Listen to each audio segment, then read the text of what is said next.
VC साहब हमारी मांगा है साल भर में ना थाना देखना पड़ा थे तो मार करे आंखें मिचुड़े राखोड़े जो को टाबर है उहाँ नहीं कोरोना आवे वो भी गांव परिवेश में आवे हमारा काम कराना है थाना हमारा वीसी साहब है पर वीसी साहब थोड़ा ऊंग में है गहरी नींद में है थोड़ा जोर में बजा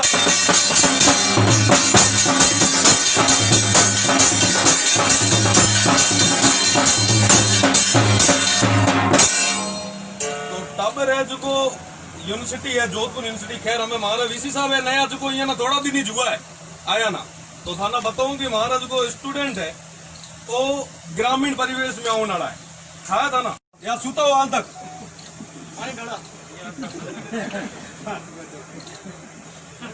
हमारा जो स्टूडेंट है वो आई की कर इतने तक इतना एग्जाम दे रहा हो थांकोटे पानी पाऊं की व्यवस्था है सैनिटाइजर दे कराओ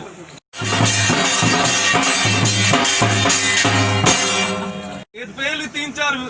ये कार्यकाल रे महीना वीसी गया पर चौथी थारी तैयारी है ठीक है बड़े बजाओ आरव साहब आज आप आए प्रदर्शन करने के लिए क्या कुछ मांगे आपकी? सबसे पहले जो विद्यार्थियों की काफी समय से परेशानी है विद्यार्थी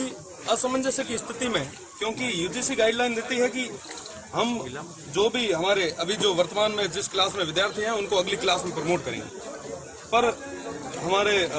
जो राज्य सरकार है वो कहीं ना कहीं कह रही है कि हम प्रमोट नहीं कर सकते कहीं ना कहीं विद्यार्थियों को आगे फ्यूचर में नुकसान होगा तो मैं उनको बताना चाहूंगा जब काफी सारे स्टेट्स हैं जिन्होंने महाराष्ट्र हो छत्तीसगढ़ हो या मध्य प्रदेश हो तो सबने जब प्रमोट किया है तो क्या उन्हें अपने विद्यार्थियों की चिंता नहीं यूजीसी ने कल परसों वापस गाइडलाइन दी है कि आप फाइनल वाले स्टूडेंट्स को भी प्रमोट कर सकते हो साथ ही साथ में bar council of India BCI ने भी ये गाइडलाइन दी है तो जब सब तैयार बैठे हैं तो फिर आपको किस चीज की चिंता है और मैं आपको बताना चाहूंगा कि लगभग जेएनयू के अंदर 80% स्टूडेंट बाहर से आते हैं हमारे यहाँ से नहीं है वो दूर दराज से क्षेत्र से आते हैं परिवहन व्यवस्था अभी तक सुचारू रूप से तैयार नहीं है शुरू नहीं हो पाई है तो वो यहाँ तक आएंगे कैसे मैं आपसे पूछना चाहूंगा मीडिया मित्रों के माध्यम से पूछना चाहूंगा सरकार से कि जो हमारे ब्लाइंड बच्चे हैं मुझे अभी कुछ दिन पहले करौली बांसवाड़ा के जो बच्चे हैं उनका फोन आया था कि भाई साहब हम यहाँ तक पहुंचेंगे कैसे वो तो दीवार का और किसी का सहारा लेते लेते यहाँ तक पहुंचते हैं कौन उनका ब्लाइंडों का कौन वहाँ पे उनका राइटर बैठेगा वहां तक जो स्टूडेंट यहाँ तक आएगा बाई चांस किसी को भी एक भी अगर संक्रमित हुआ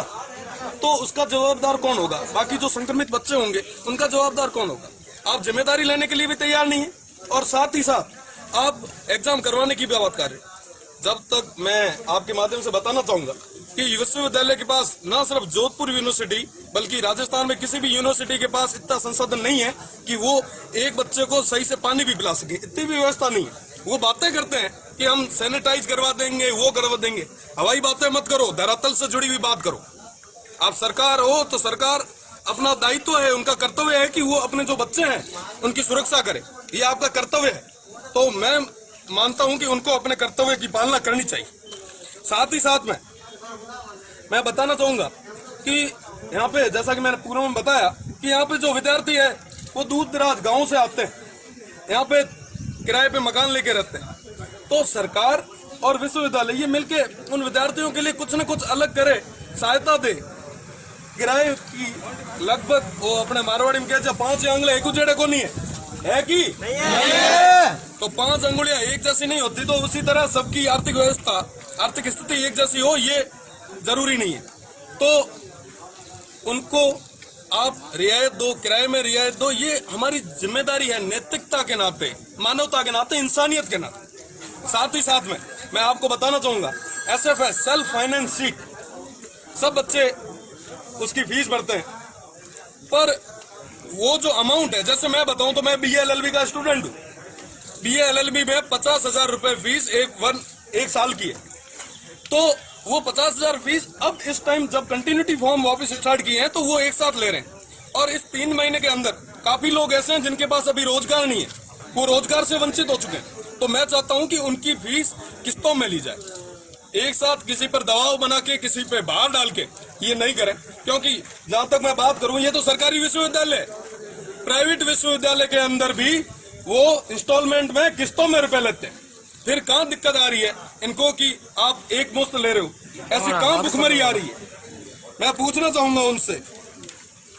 और साथ ही साथ मैं चाहता हूं कि यहाँ पे जब आप क्लासेस स्टार्ट करने की बातें करते हैं कि साथ में कहते हैं कि जिनका कोर्स पेंडिंग है, तो मैं पूछना चाहूंगा, आपने अभी तक सैनिटाइजिंग व्यवस्था की है क्या? आप हवाई दावे कर रहे हैं, आप करवाया क्या? एक भी कैंपस आपने सैनिटाइज,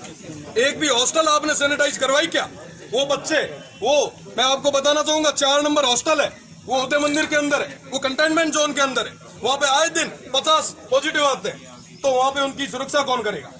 उनके लिए आपने अभी तक सैनिटाइजिंग की व्यवस्था नहीं की। कर्मचारी, यहाँ तक कि मैं जिस कैंपस के अंदर अभी खड़ा हूँ, यहाँ पर भी सेक्रेटरी में और एस्टेब्लिश में एक हमारे AR असिस्टेंट रजिस्ट्रार वो पॉजिटिव आए, और भी कई सारे। आप इन कर्मचारियों की नहीं सुन पा रहे हो, ये हमारे परिवार के सदस्य हैं, इनकी आप सुरक्षा नहीं करवा पा रहे हो। 3.5 लाख बच्चों की सुरक्षा कैसे करोगे? मुझे समझ नहीं आता ये गहरी नींद में क्यों सो रहे हैं। इनको जागने की जरूरत है। अगर ये टाइम रहते नहीं जागते हैं तो हमारी छात्र शक्ति जगाने के लिए तैयार है और हम सक्षम है कि इनको जगा सके। और साथ ही साथ में काफी सारे ऐसे मुद्दे हैं जो एडमिशन के रिलेटेड, और भी सारे, जो सोया हुआ प्रशासन है, इसको जगाने के लिए हमने ढोल ताली बजवाई कि साहब जागो, आंखें खोलो, ये भी आपके बच्चे हैं, ये भी इस परिवार के सदस्य हैं, इस विश्वविद्यालय परिवार के सदस्य हैं। और परिवार के मुखिया होने के नाते मैं VC साहब को कहना चाहता हूं कि टाइमली अगर आप तैयार नहीं है तो हम आंदोलन के लिए अभी से चेता रहे हैं, और वर्तमान में और भविष्य में हम हर तरीके से तैयार है और सक्षम भी है और आगे भी रहेंगे। और छात्र हितों की जब बात आती है तो आप अपना मुंह नीचे मत करो, ढको मत, आंखें मूंदो मत, आंखें खोल के सुनो। ये जरूरत है। कोरोना के अंदर जहाँ एक तरफ पूरा वर्ल्ड वाइड सब लड़ रहा है और आप एक झुंझुना हाथ में लेके खड़े हो कि हाँ साहब हमें तो एग्जाम करवाने। अरे मैं पूछना चाहूंगा कि उन बच्चों के स्वास्थ्य से ज्यादा जरूरी आपके एग्जाम से क्या? कल की डेट में अगर किसी बच्चे को कहीं ना कहीं कोई पीड़ा हुई, कोई आघात हुआ, तो उसकी क्षति आप भरपूर कर सकते हैं, पूर्ति कर सकते हैं उस चीज की? नहीं कर सकते, ये आंख बंद कर लेंगे।